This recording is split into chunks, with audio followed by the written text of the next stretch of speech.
আসসালামু আলাইকুম। আমার প্রিয় বন্ধুদেরকে জানাই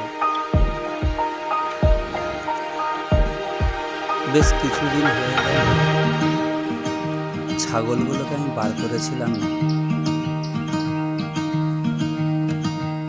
তো আজকে খুব কটকটে গরম, ছাগলগুলোকে বার করেছি আর ওদেরকে মাঠে ছেড়ে দিয়েছিলাম। ওরা এত গরমের চাপে ওরা খাচ্ছিল না। শেষ পর্যন্ত দেখা যায় গাছের পাতা ছিঁড়ে খেতে লাগে। সেইগুলোকে দেখে আমি কি